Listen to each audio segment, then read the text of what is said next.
เรื่องอยู่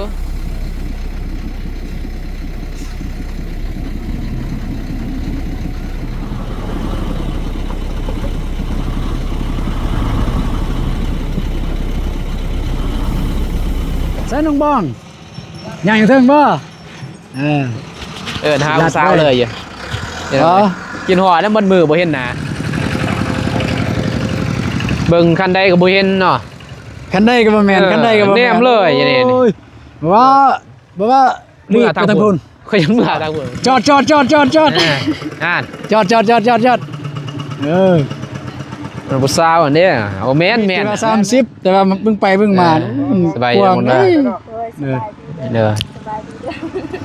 ซาวรถตลาดสิเพิ่นก็ส่งมาหูบให้เบาหนุ่มใช่ๆเบิ่งแต่อยู่ในหั่นแหละแต่จังน้อยจะเบิ่งแต่ส่งมาแต่ว่าโมเดิร์นนั่นเฮ็ดเฮือนมีแต่เฮือนนั่นน่ะโดยมีกัน FC มันส่งมา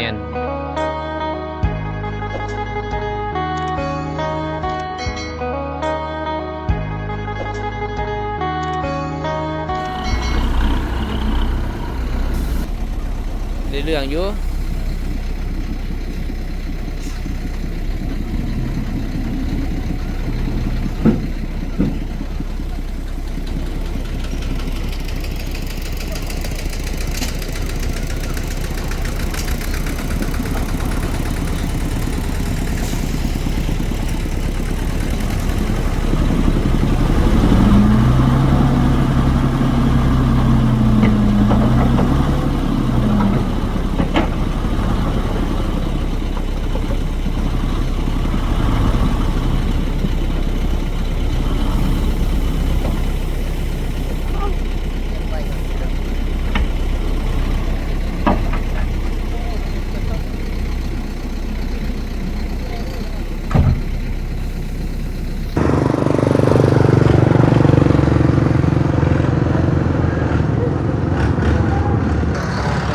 พี่น้องเอ้ยเนาะหันตามมาทางนี้บ้านนี้มาหาทางเบาตูนเพิ่นพี่น้องเอ้ยเนาะเห็นเป็นเอาดินเขาแหละมันก็ความบ่ฮู้พี่น้องเอ้ยเนาะจะเสียเขาแบบใดน่ะทางน้องเพิ่นนั่นแหละเบาหนุ่มก็บ่ได้มาหาเพิ่นพี่น้องเอ้ยตอนเช้านี่แหละเบาหนุ่มก็กะเกียมเพิ่นแหละเฮ็ดเพื่อนห้องน้ำน้องก็เลยบ่ได้เข้าหาเพิ่นเรียกถามบ่มีที่ปรึกษาบ่ติน้องเพิ่นเนาะเข้าหาน้องเพิ่นแน่แล้วก็มื้อพุ่นแหละสิว่าเงินใหม่ยังไงเนาะโดยตอนมื้อกับทักทายสบายดีสวัสดีเด้อพ่อแม่พี่น้องเมิดทุกคนเนาะทางลาวคนไทยต่างประเทศกันยินดีต้อนรับเข้าสู่ช่องบ้านนุ่งคือเก่าคือเดิมพ่อแม่พี่น้องเลยเนาะมากับน้องชายซองใหม่ส่งไม่ซื้อจะได้ซองซื้อสายมอสแนลเนอะฝากติดตามด้วยสายมอสแนลโดยนี่ก็เข้ามาหาบ่าวตูนเพิ่นเห็นคนดังนะเห็นคนดังมาทีแรกใจสั่นเลยเห็นแต่ในคลิปมื้อนี้ได้มาเห็นตัวจริงแล้วพี่น้องเอ้ยตัวจริงมาใหม่บ่เห็นตัวจริงแล้วเห็นแต่ในกล้องเนาะโดยอยู่ไทยเบิ่งอยู่ว่าเบิ่งบ่าวตูนอยู่ไทยก็เบิ่งสิได้พี่น้องเอ้ยหน้าตาคือกันอยู่บ่ซ่องไอ้น้องอันนี้เป็นน้องลาเบานุ่งพี่น้องเอ้ยเนาะเป็นอายุก็คือบ้านนงว่า21ปีพี่น้องเนาะซื้อสายหมอถ้าว่าซื้อเต็มแต่บ้านนงตั้งซื้อให้เพิ่นตั้งซ่องว่าทรายเนาะเบาทรายชาแนลพี่น้องเนาะเดี๋ยวบ้านนงสิแซ่ให้เด้อพี่น้องเนาะเข้าไปติดตามน้องเพิ่นแน่พี่น้องเพิ่นก็อยากมาช่วยเหลือนี่แหละเพิ่นว่าเป็นประธานบุญใส่กันช่วยเพิ่นก็มีใจอยากช่วยเหลือพี่น้องเนาะช่วยเป็นกำลังใจให้เพิ่นแน่พี่น้องเนาะมีหยังก็คอยเว้าคอยว่าคอยนั่นแหละคือเอาเด้อ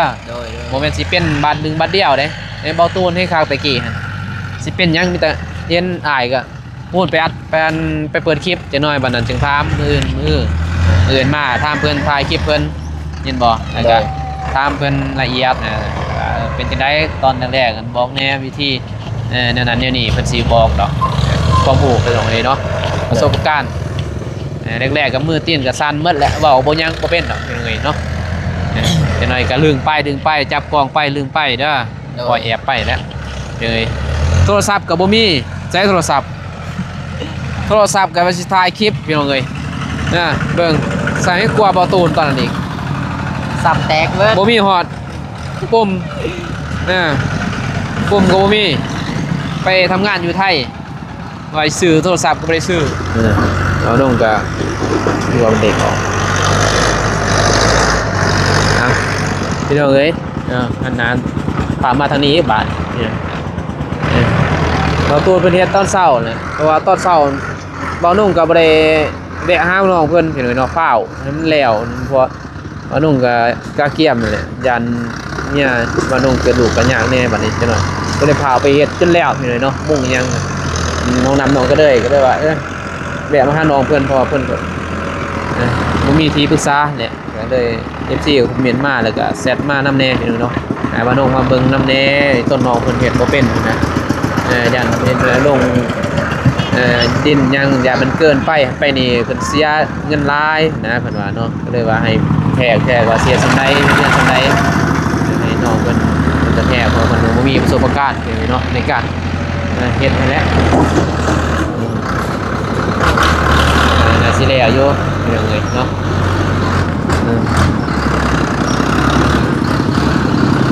มาตะเกียกับพุ่มกาแฟสำนีน้องบองพอดีมาแล้วสำนี มาแล้วบ่ กักเลยจังหน่อย ให้มาเบิ่งเลย สบายดีเด้อ โดย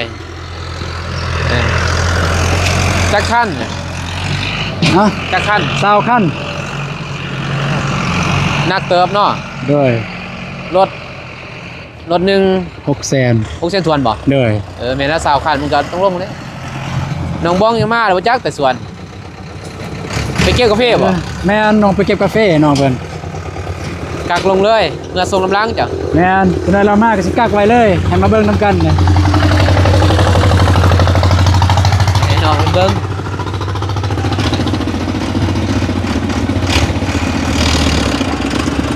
ผู้ดี12ล้านเนาะ 12 ล้าน ผู้ดี20,000 บาทพี่น้องเอ้ย โดย โอ้ผู้ดีเต็มเลยเต็ม20,000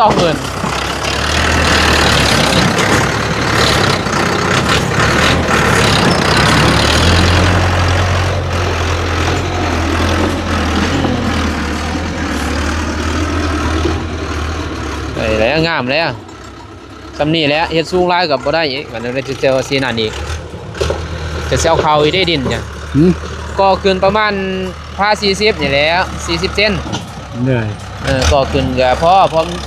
มันถึงนั่นสายไฟ สติ๊กสายไฟ มันยากเบาตูนดินเบาตูนบนนี้มันยากอยู่มันสิยับเข้าไปได้ก็สไลด์กาแฟตอนนี้กำลังปลูกน้อย อ๋อเฮือน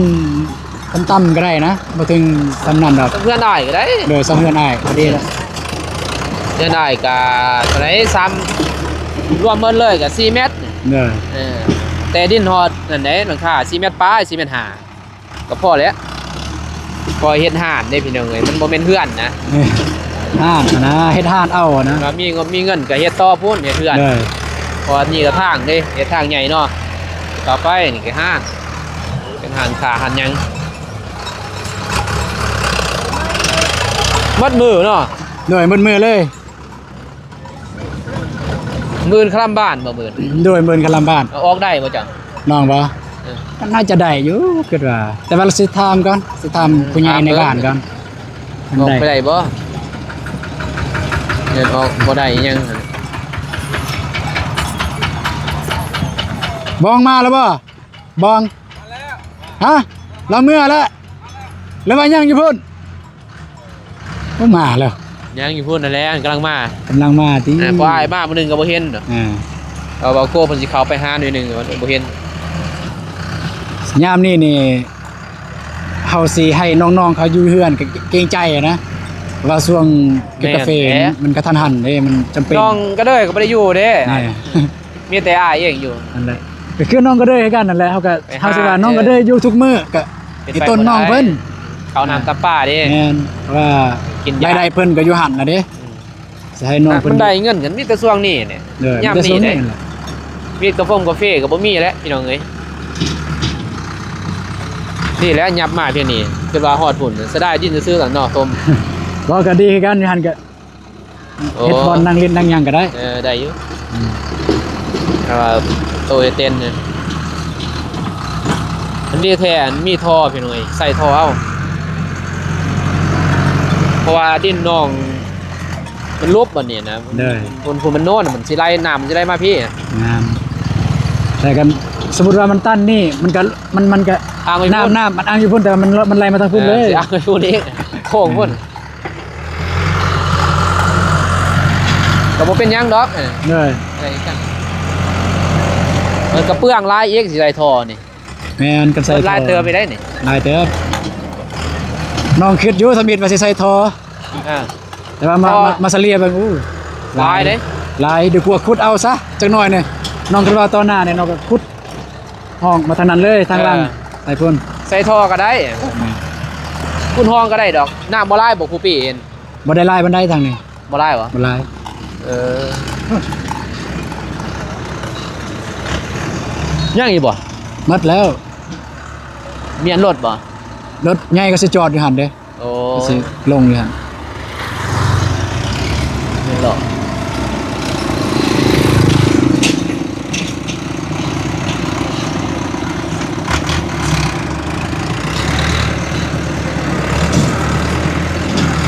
คือว่างามเนี่ย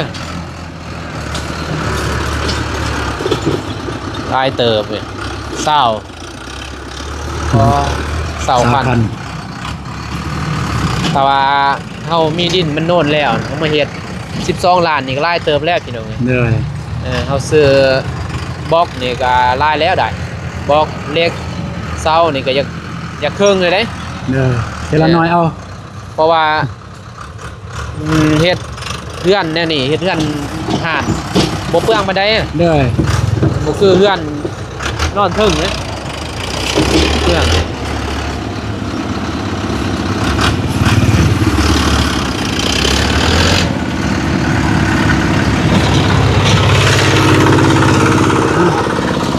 ลายงานก็เฮ้ยรถลายเถอะเนาะ โอ้ยหลายบ้านนั่นนี่มันบ่แม่นแต่รถบ้านนี่ดอก มันเกี่ยวโคกาแฟ แม่นรถบ้านอื่นจะมารับจ้างไอ้หยังก็มันก็จังซี่แหละมันหลาย บ้านอาห้างอีกเนาะก็มาซ้ายเดียวแม่นบ่ งานทางเดียวแหละพุ่นไปพุ่น เห็นกล่องบ่ได้อีกหน่อย ทางอยากเข้า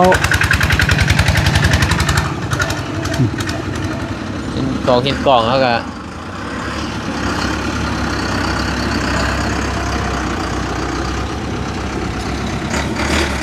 แต่ว่าดิหินบ่มีแล้วนี่บ่ลายติหิน เข้าใจ บ่ลายติหิน เห็นบ่โอ้ลาย ลายบ่ ลายเพราะว่าดินเขตเดมแต่ดินหินนะ กันมีแต่ซ้ำนี่ได้อยู่นี่ มันก็ใหญ่กว่าหันก็มี เฮาสิขุดลงไปก็50บ่ได้ เด้อ เอาฮอดดินนี่แท้ขุดฮอดดินเก่ามันนั่นแหละ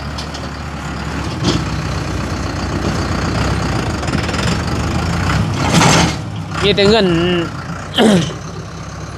มีแต่เงินดดเด้เต้หมดเด้เต้ เด้อ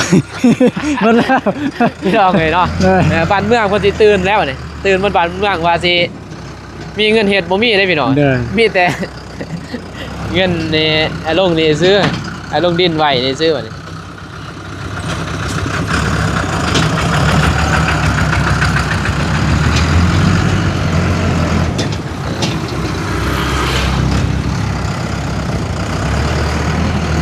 อันนี้เขามาเฮ็ดหยังนี่ อันนี้บ่ เลย อันนี้ตั้งมามีคนติดต่อมา ติดต่อมาบ่ งานก็เจ้าตั้งมาคนดินนี่แหละ โอ้เที่ยวนี้นี่มาจอด เลย ไว้โลด เด้อฮะรถโจกยังใช่มานี่บ่คือว่ารถโจกมาก็เอาดินนั่นมาใส่แบบเขตนี้ บ่ปรับก็ได้ ปรับ ให้เราบ่ให้เราปรับอยู่ อั นั่ น น บ่ ได้ ก็ปรับก็ได้ปรับไปทางพุ่นเลยก็ได้ ปรับแป้งก็ได้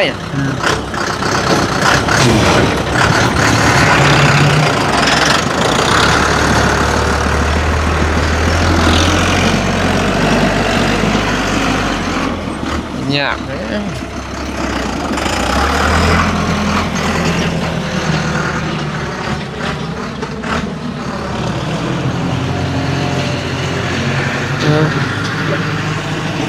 หินลายเนาะแต่ แต่ว่าก็แนนอยู่ได้นี่ แน่น แนนก็ไปก็มานี่แต่ทุ่มบ่หลายปานใด ใส่น้องบ้องย่างอยู่เทิงบ่หาผู้สาวเลยอยู่ อ๋อ กินหอดแล้วมันมือบ่เห็นหน้า มืดมือเลยบ่ได้เห็นหน้ากันมือนี่มื้อเทื่อ ก็คือไปเห็นห้องน้ำน้องก็เด้ยได้พี่น้องเอ้ยนางน้องก็เด้ยหัวยังได้เห็นแน่แวะหาหน่อยหนึงเห็นเพื่อนกันยังดีครับนี่คุมงานเลยเด้เพิ่นเบิดมือ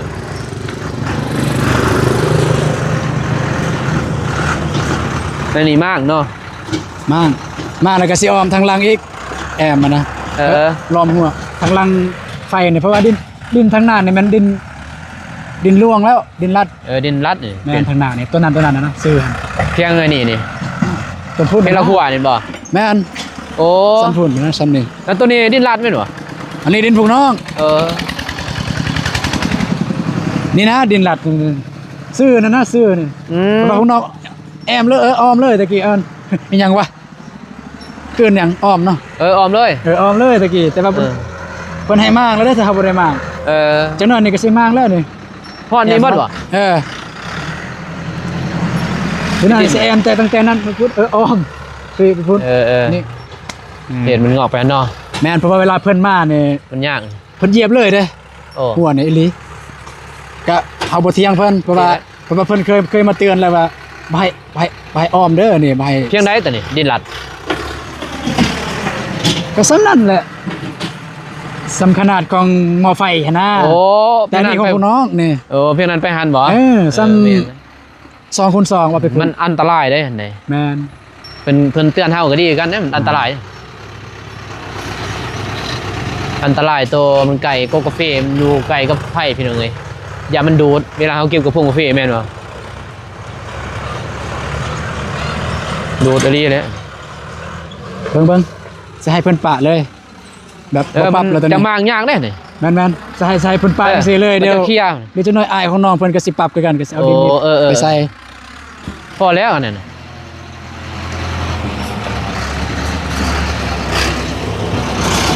โอเคนี่บ่ปะจังซี่เลยก็ได้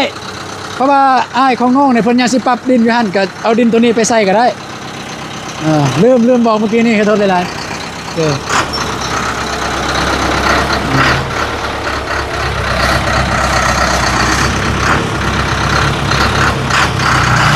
ใหญ่ดิใหญ่ลง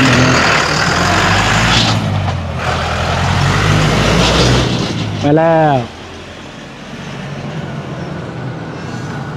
โอเคแต่ว่าเรื่องเงินเรื่องคำมื้ออื่นแล้วน้องสิจ่ายมื้ออื่นบ่ด้วยกะสิเบิ่งยังบ่ได้บ่ละเอียดยังก็ให้เพิ่นมาปรับอีกได้อยู่อันนี้ได้แล้วบ่ละเอียด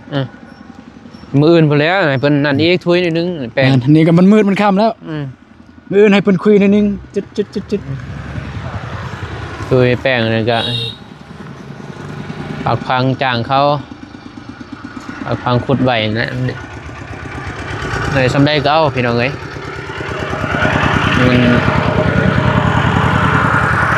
มันไปหอดพุ่นเลยเนาะแทกแล้วว่าไหนไปนี่จะแทกแล้วว่าแต่นี่ด้วยเท่าไหร่9ประมาณนั้นแหละเป็นมาเสีย9 เมตรจากกระสอบโทม10ป้ายตัวนี้แล้วให้เพิ่นแล่นนี่แหละแบบสไตล์อ้ายเลยนะแบบเพื่อนครัวเขาลงลุ่มนั่นนะครัวมันเลยเนาะแม่นเพื่อนครัวกันย่างลงลุ่มนี่ก็เห็นห้องน้ำฉันเลยเนี่ยครัวห้องน้ำบ่เปื้อนลงลุ่มแม่นบ่เปื้อนนี่น่ะแม่นอันนี้คักเลยพี่น้องเอ้ยงามสลายแต่มันมีหินนี้อันนี้นี่เลี้ยงบ่ได้อยู่บ้านอันนี้อยู่ใส่ก็มีหมดตัวหินนี่มีหมดเลยบ้านอันนี้มีแต่ว่าบ่ได้ถือหินมีแต่ซับเอาเนาะเด้อซับตลาดกว้างแล้วนี่กว้างได้นี่7 เมตรนี่ตูนกลัวน้องนับ13โยกจังซี่โอ้โยบตอนนั้นก็กลัวเลยโยบเนี่ยโยบมันก็กลัวแล้ว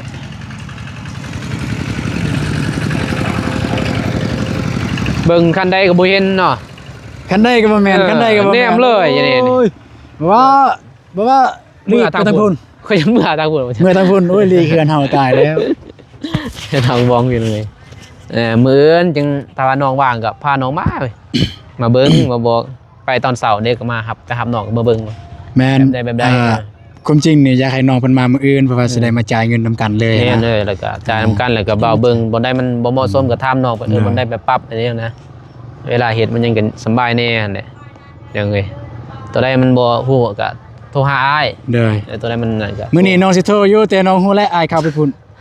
ค่าเวียกนี่ว่าสิเข้ามาแต่พี่น้องเอ้ยแต่ว่าเห็นรถแดดเพิ่นดุดบ้านนู้นก็เลยว่าไปเลยซาเผามันบ่แล้วเด้ คันมานี่ก็ได้ถ่ายคลิปอีกพี่น้องมันก็เลยสิยากอีกเลยว่าบ้านนู้นกับตัดเอาคลิปเก่าขึ้นนี่แหละพอแบตหมดก็ลืมบอกสิว่าถ่ายปุ๊บแล้วกำลังเว้าแล้วก็ปัดปุ๊บแบตหมดเลยบ่ได้ซากพี่น้องเอ้ยบ้านนี้ก็นี่แม่เนี่ย แม่นได้หั่น อย่างแม่น่ะดูซาวอ่ะ จอด อ่าน จอดดูซาวอันนี้เอาแม่นอ่ะ แม่น จือโอ้ยรถบ่มีเบรกรถผู้สาวก็บ่มีเบรกอันนี้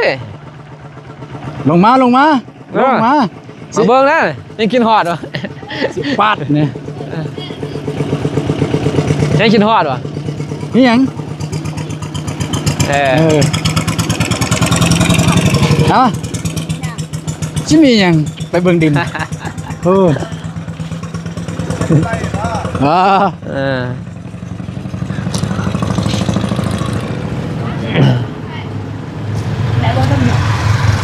นี่แหละเรียกอายมืดมือ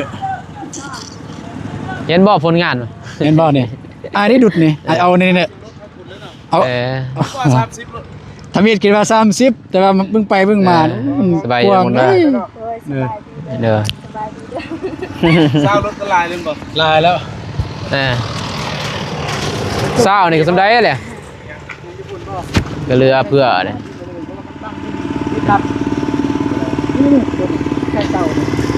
เอาจะไปกระทองนี่เลย ดูว่าเอาไปอยู่แล้วก็ไปทองเลย ใหญ่เด้น้องบองนั่นบ่ เสียดายกาแฟ สได้สังสได้กาแฟเอ้าเห็นเพื่อนอยู่ได้ยังก็ต้องเสียยางแล้วเว้ยได้ยางเสียยางเด้ยินบ่นี่แม่ย่าจะปลูกเด้บ่แม่นแม่ย่าดอกนี่คือว่าตูนมาปลูกเองพี่น้องเอ้ย ได้เก็บบ่กาแฟเนี่ย พุ่นเด้หักหมดเก็บเนี่ยว่าตูนตัดแล้วก็ให้แม่เพิ่นเก็บไว้เด้นี่หูเดาแหละสุกแน่บ่แน่ผู้ดีแล้วนี่เป็นวิวเนาะไปไซส์มื้อนี่ ไปเก็บกาแฟ กาแฟ โดย กาแฟเจ๊เองบ่ โดย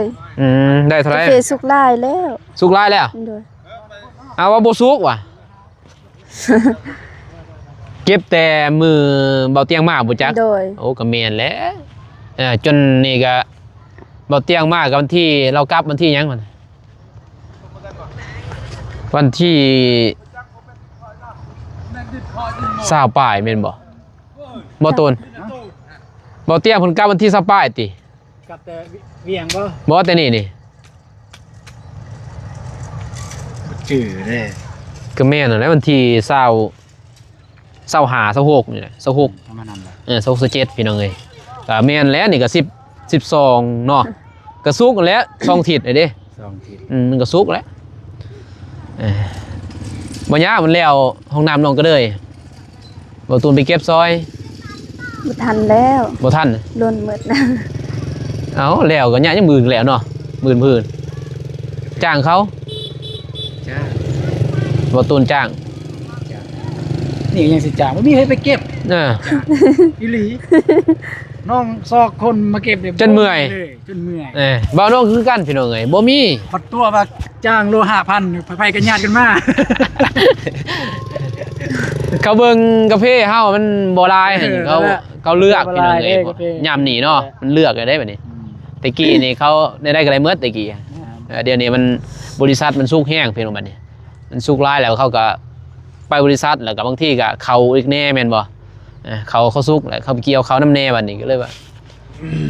เนี่ยเฮ็ดแบบใดเพื่อนถามน้องติแบบใดเสร็จได้ มาแบบใด โมเดิร์น แบบใดก็ได้ ว่าแบบสิจังน้อยสิเซาฮูบไปใส่ จะเอาในหูบแต่ว่า FC เพิ่นก็ส่งมาหูบให้เบาหนุ่ม ใส่เบิ่งนะมี แต่อยู่ในหั่นแหละ ไหนวะ แต่จังน้อยจะเบิ่งแต่ส่งมาแต่ว่าโมเดิร์นในนั้นเฮ็ดเฮือนมีแต่เฮือนนั่นน่ะ โดยมีคือกัน FC มันส่งมา แม่นเป็นเฮือนโมเดิร์นเฮือน แม่นบ่เดินเฮือน มันบ่แม่นโมเดิร์นห้านเด้บัดนี้เฮาบ่แม่นว่า เดินหานเลย แบบห้านเลยแล้วก็ห้านบ่แม่นเฮือน หานซะสิว่าเฮือนก็บ่แม่นเฮือนหรอกค่ะ แบบห้านถ้าว่ามีเงินมีคำคือประตูนมีกับน้องมองหานำกันเนาะอนาคตเฮาบ่ฮู้อนาคตก็เฮ็ดอยู่นี้เฮ็ดเฮือนพี่น้องเอ้ยกับต่อมานี่ก็ย่ำมาแม่นบ่ก็ได้นะเพราะมันบ่ยากดอกคันมีเงินมีเงินมีคำพุ่นแหละเก็บเอาแล้วเว้ยน้องบ้องก็เก็บกาแฟแล้วก็ออกกันประตูนเก็บแล้วออกกันสื่อเซาเนาะเตือเล็กเตือน้อยแล้วFC ก็เข้าไปเบิ่งช่องเบาตูนเพิ่นเนาะน้องบ้องนี่เด้อไปยังคือน่ะเบิ่งโฆษณาให้เพิ่นแหน่ให้ได้เรียนนำแหน่หลายพี่น้องเอ้ยพอได้เฮ็ดเฮือนเฮ็ดซ่านให้น้องเพิ่นนี่แหละเพิ่นว่าห้อย3-4แล้วเฮือนนี่บ่แม่นน้อยเด้เด้อสมัยนี้มันแพงเงินแพงแม่บ่เป็นเงินแพงดอกเครื่องแพงพี่น้องเอ้ยเนาะเครื่องเล็กอีกอย่างหนึ่งโอ้ยแพงแต่ว่าตัดสินใจว่าสิเอาเล็กบ่เรือปูน มี ตาม แต่ยังตัดสินใจบ่ได้ เดี๋ยวถามน้องบ้องสิมักแบบใดเล็กปูน ถามน้องบ้องเนี่ยน่าได้ จะได้ก็ได้ เพิ่นก็มักแต่ว่าถ้าตัวนี้เขาต้องถามคนที่ฮู้ ว่าจะได้คุณภาพมันดีกว่า เรื่องดีนี่กับเรื่องดีนี่กับปูน มีอยู่ผู้ใหญ่ศรัทธา เพิ่นว่าจังได พอฟังไทย เป็นว่าปูน เพิ่นว่าปูนบ่ละว่าเล็ก บ่จื้อแล้ว อ้าว แต่ก็ได้แคปอยู่แต่โทรศัพท์ อยู่เฮือน บ่มีแล้ว อยู่เฮือน โดยปิดเครื่องโทรศัพท์ เฉพาะโทรหาบ่ติด โทรหมดมือ ไฟ บ่ แบ นี่ ตหมดแต่12โมงน่ะกำลังถ่ายคลิป ถ่ายกำลังถ่ายคลิปบ่ได้แบตเบิดอีก โดยบ่ได้ถ่าย เอาเพิ่มซื้อนั่นเด้ power bank ให้ตัวธรรมดาก็ได้ตัว200,000ใส่ซ้ำนั้นเอา power bank เพราะว่าแบตบ่อยู่เด้พี่น้องบ่าวนุ่งนี่ยังบ่ได้อยู่เด้นี่บ้านนี่แบตหมดกำลังถ่ายกับบ่ตูนปึ๊บเลยซะพี่น้องเอ้ยตัดปุดมีแต่สื่อเศร้ามาบัดนี้มีแต่ปรึกษาแหละปรึกษาทางน้องบองหรือเจ้าเองแล้วเว้ยคนสิอยู่ก็สิแม่นอยู่เว้าถามบ่ายว่าสิเอาตัวใดดีแม่นเฮาอยู่เด้เห็นบ่เฮาอันบ่าวนงแนะนำได้ว่าตัวนี้ดีพี่น้องคือเลขนี่ง่ายนึงง่ายเวลาเฮาเฮ็ดมันง่ายจะบ่แล้วก็มันประหยัดแน่เฮาบ่สู้ได้เท่นะเท่คาดเด้คือว่าเท่ทับเท่ยังเฮาบ่เท่ใหญ่มันบ่ได้เปลืองเลขหลายจะบ่ว่าใส่เลขหมดเด้ยึดจ้างคือเด้อยู่บ้านนี่เขาก็เฮ็ดให้เบียร์เฮ็ดบ่นั่นน่ะ มันมีบ่ หรือว่าจ้างให้เบียร์เฮ็ดเลยบ่แบบเมาเลย มันบ่แพงแน่น่ะนี่ติดหนี้เอาดาวเอาพี่น้องเอ้ย เท่าใด ดาวเฮือนเอ้าบ่เกิน60นี่บ่ เวียดเฮ็ดบ่ มันก็ไล่เอามันแทกได้ว่าจังจะไทยก็เฮ็ดแบบนั้นได้เห็นหานเฮือนหานแม่นบ่ มี แต่ บ่ เอามีแต่ตัดหลังคาซื้อขึ้นว่าแล้วก็เลขซื้อๆบัดนั้นเฮาซื้อเองมาก่อยังบอกเอาเองซื้อเอง 10ล้าน ประมาณนั้น เพิ่นให้ดาวไว้บ่ ก็ดาวแหละมีดาวเด้หั่นใด สิเก็บกาแฟนี่แหละยังเหลือสม ใส่นี่บ่ได้เจ้าคนหมู่หมางเมื่อเดี๋ยวนอน 2-3กดนี่เก็บนี่ ก็ยังเหลือใน เพราะว่าเดี๋ยวนี้มันทันสมัยเพิ่นเอ้ยมันอิหยังเคินว่าดาวใดนะเฮือนซ่านเฮ็ดได้ดาวใดเวียดเพิ่นเฮ็ดเพราะว่าดาวเด้เพิ่นว่าพอเที่ยวบ้านนั่นเนาะเขาก็เฮ็ดแม่นบ่ดาวแม่นเนาะบ้านน้องชายเพิ่นเขาก็ดาวกัน น้องก็เลย น้องก็เลยนะ น้องก็เลย พอเพิ่นไปเก็บกาแฟนะมีแต่แม่เพิ่นอยู่เฮือนแม่เพิ่นก็เก็บกาแฟกันล่ะทางอ้ายก็คุมอยู่รอเฮ็ดติดนั่นบ้านเรียบร้อยแล้วก็เอาขึ้นหลังคาตัดยังเรียบร้อยสำเร็จเป็นแต่มื้ออื่นมาจ่ายเงิน เงินใช้เงิน พูดแล้วบ่ราคานี่ ยัง แพงแหละโอ้กันบ่มีผู้ใหญ่ซอยเพิ่นเอ้ยบ่ทันเห็นดอกเนาะบ่ทันทมดอกแม่นบ่ตั้งแต่เบาตูน มีเพิ่นซอยสิ แม่น บ่ทมเลย ก็บ่ได้ทมตั้งไว้เลยนั่นแหละ ตังเลย ก็เลยก็มันเอามาทมเอาแม่นเนาะในนั้นกันบ่มีกันบ่ได้ทมในนี่ดอกพี่น้องเอ้ยแต่ว่ามันก็ นี่ผู้ใหญ่เพิ่นเต็มใจให้ทุนจักซอยเนาะเพิ่นก็ให้ก็เลยถือว่าโอ้หลายเลยพี่น้องคันว่าคือตะกี้บ่าวโหนงเฮ็ดนี่ก็อยากครึ่งได้เฮือนพอบ่าวโหนงเฮ็ดตะกี้ก็30ล้านเด้เฮือน30ด้าน เดี๋ยวนี้เนี่ยโอ้ยเป็นโล เดี๋ยวนี้โอ้ย น้องบอง ประมาณ100เลยเด้ กระแดงกระดองแพงเลย เอาเฮ็ดเฮือนก่อนเนี่ยเนาะมันว่าแต่งก่อนแม่นบ่ไหวล่ะบ่ฮะรอบ่ไหวบ่ ซ้ำแล้วเฮือนบ่ไหวบ่ ได้ ค่าดอง น้องบ้องนี่ไหวเยอะได้ปี3ปีนั่นเบาน้องเบามือบ้านนี่ FC เบาว่าเบาน้องโอ้มา3ปีพุ่นเบาตูนสิบ่จอยตาย สิกินข้าวกินน้ำได้ไสเพิ่นว่าโอ้ยก็บ่ปานนั้นพี่น้องเอ้ยเนาะแต่ว่าแล้วแต่อนาคตพุ่นแหละตอนนั้นแต่ว่าสำคัญก็คือว่าเฮือนนี่แหละเฮ็ดมันได้ซำใดก็ถ้าว่ามันฮอดมื้อนั้นเนาะ เลย แล้วบ่แล้วก็ถ้ามันฮอดก็บ่ได้ว่าฮอด 3-4 ปีดอกพี่น้องเอ้ยเนาะมันแล้วแต่2กรรม2ภายน้องเพิ่นว่าตัดสินใจหรือเพิ่นว่าเลือกกันแล้วสู่คู่ชีวิตกันแล้วก็ถือว่ามันก็บ่ถึงดอกพี่น้องเอ้ยเนาะแต่ว่าเฮาเฮือนเนี่ยเฮาก็เว้าไปนั่นแหละมันซ้ำสิแล้วแม่นบ่มันเป็นเรื่องง่ายดิเงินเป็นร้อย เนาะเอาจับเงินหมู่นี่ได้ร้อยแม่นบ่แต่มาเฮ็ดเฮือนเองนี่โอ้ว่าออกไปเลยได้พี่น้องเอ้ยจ่ายออกเลยเนาะแนมมือบ่เห็นนี่มันบ่มีเงินในทางหลังนี่เฮ็ดตัวนี้พี่น้องตังหารนี่ก็พอดีงามแล้วนี่เพราะว่ามันเป็นนั่นเลยนะพี่น้องตังหารลายได้นี่เสร็จนี่จังหน่อยเขาก็ทมเบิดนี่เนาะ เลยเพราะว่าไอ้น้องเด้ไอ้น้อง เรียนกันเลยแม่นบ่ แต่ เป็นเบาตูน สมมุติว่ามีคนที่อยู่เนี่ยก็อยู่มาแบ่งเบื้องนั้น บ่ได้อยู่ได้หมด อันตรายนะเยันนี่ อยู่มาแบ่งเบื้องนั้น แต่กันบ่แบ่งก็มาเฮ็ดบ่หนีเนาะ ยึด บ่อน คือกัน บ่อนเบาตูน อันตรายบ่โทร มา ได้ แบ่งมาก่อน ไอ้ลีแล้วตัวบ่ได้เด้ มาแบ่งมาก่อนอาจจึงได้เฮาได้ดินมีน้ำลัง แม่นเพราะว่าตัวนี้เขาจัดสรรเรียบร้อยพี่น้องแล้วเขาก็ เราคนจัดเรียบร้อยแล้ว บ้านจัดสรรพี่น้องตัวนี้บ่แม่นว่าเฮาอยากได้บ่ได้เอาบ่หันบ่แม่นเด้เขาจัดสรรบ่ได้บ่หันเฮาเอาแม่นบ่ ด้วย นี่คือเบาตูนถือว่าดีสุดเลยนี่ น้อย มันมีไผเอาดินนี่ อืม มันมีไผมักเบิด นี่แหละคือว่าขี้ลายแต่หูบเนาะแต่จูมพร้อม เพ เลย ราะว่า นะ ยังมีภาษาทางหลังมันมีไผจะเอา อืม มันแล้วเนี่ยพอของบ่ตูนเลยว่า เอาเอง เป็นยังซั่นเดียว อืม เฮาสิเอาเองเพิ่นว่าเพราะว่าอยู่ไกลเฮือนเลย แม่น วันนี้ไผก็อยากได้ ราคาดีเลยมัน โดยขอซื้อตามซื้อ คือสำนีสำเฮือน ส สำดินเฮือนเด้อคนซื้อ 50นี่หมู่บ่ต่อได้นี่ โอ้ย50บ่มีแล้วราคา บ่มีแล้วนี่หมู่บ่ต่อได้50เกินว่า3-4 หมื่นเนาะ4 หมื่นยังบ่ต่อเป็นแสนก็ยังแสน4-5 แสนบ่จักประมาณ2 แสนประมาณนั้น ดินตัวนี้เด้แห่งดินแบบนี้ ดินอยู่เกินว่าพัฒนาพี่น้องเอ้ยกำลังพัฒนาจังซั่นแล้วบัดนี้อาจสิกลับก่อนนี่เด้อ เลย พระเจ้าก็อัปเดตทายน้องบองทายอัปเดตต่อ จะให้น้องบองย่างเมื่อแล้ว ให้น้องเบิ่งแล้วยังเมื่อวะ บ่ ยังเมื่อก็ได้ กันมันมีรถไปส่งให้น้องเพิ่นนอนอยู่เฮือน นอนบ่ เห็นบ่ตูน ไปคอก่อนจนนอน เกือกแล้วแหละนอนเกือกกัน ห่างหมดบ่ หางหมดหางหมูนอนเกือกเลย ไปเบิ่งบ่นอนพี่น้องเอ้ย นอนเกือกเลย บ่ติแล้วเอ้ยเฮือนบ่นอนสายโสดแม่นบ่ เด้อ มันบ่แม่นเฮือน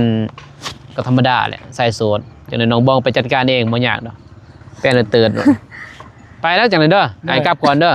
โดย อยู่ดีมีแห้งจ่ายงกจ่ายเงินให้เขา เดินใจ